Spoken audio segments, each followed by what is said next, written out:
দীর্ঘ 16-17 বছরের ফেসিবাদ বিরোধী গণতান্ত্রিক সংগ্রামে অনেক রক্তদানের মধ্যে পাড়ি দিয়ে আজকে আমরা এইখানে উপনীত হয়েছি। সবাইকে আমরা দলের পক্ষ থেকে আমাদের মাননীয় চেয়ারম্যানকে স্বাগত জানাই।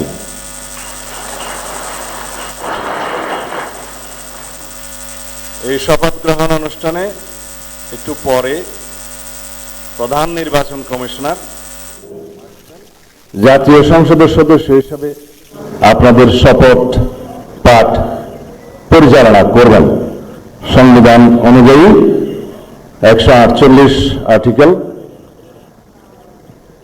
2A অনুসারে স্পিকার এবং ডেপুটি স্পিকার অথবা তাদের মনোনীত প্রতিনিধি কর্তৃক 3 দিনের মধ্যে যে শপথ করানোর বিধান রয়েছে সেটা পার হয়ে যাওয়ার পরে পরবর্তী 3 দিনের প্রথম দিনে সাংবিধানিকভাবে সিইসি প্রধান নির্বাচন কমিশনার এম্পাওয়ার্ড ক্ষমতাপ্রাপ্ত হয়ে তিনি আজকে শপথ পরিচালনা করবেন। বিধায় আমরা সদস্যদের শপথ পত্র বা ঘোষণাপত্র এই সাদাটাতে আমরা দস্তখত করব।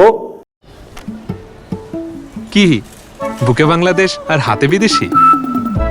এই যে হোয়াইট প্লাস প্রো সেনসিটিভ স্কয়ারের শপথ নেয়ার পরে এখানে আপনাদেরকে বলা হয়েছে আমি ... জায়গায় নিজের নাম লিখবেন এবং এখানে সংসদ সদস্যদের আসন, জাতীয় নাম্বার এবং জেলার নাম্বার। সাপোজ আমার নাম্বার হচ্ছে 294 কক্সবাজার 1, সেটা লিখতে হবে। এখানে নিচে আছে নির্বাচনী এলাকার নম্বর, স্বাক্ষর এই জায়গায়। এর বাইরে আরেকটি এই স্কাই, এটা সবুজ না নীল কালার যে ফর্মটা আছে, এটা সংবিধান সংস্কার পরিষদ সদস্যদের শপথ ফর্ম। আমরা কেউ সংবিধান সংস্কার পরিষদের সদস্য হিসেবে নির্বাচিত হইনি এবং সংবিধানে এটা এখনো ধারণ করা হয়নি। গণভোটের রায় অনুযায়ী সংবিধান সংস্কার পরিষদ গঠিত হলে সেটা সংবিধানে আগে ধারণ করতে হবে এবং সংবিধান সংস্কার পরিষদের সদস্যকে কে শপথ নেওয়াবেন সেটা বিধান করতে হবে এবং কোন এরকম ফর্ম এটা সংবিধানে নেই। এই ফর্মটি 3য় তফসিলে আছে, সাদাটা এইরকম। তখন একটা ফর্ম সংবিধানের 3য় তফসিলে আসবে, সেগুলো সাংবিধানিকভাবে জাতীয় সংসদে গৃহীত হওয়ার পরে তখন জাতীয় সংবিধান সংস্কার পরিষদের সদস্যদের শপথ নেয়ার বিধান করা যাবে।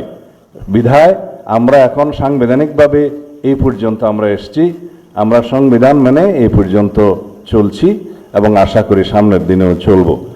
আমি মাননীয় চেয়ারম্যানের নির্দেশে ওনার উপস্থিতিতে আপনাদেরকে এই আমাদের দলীয় সিদ্ধান্তটা জানালাম। ধন্যবাদ সবাইকে।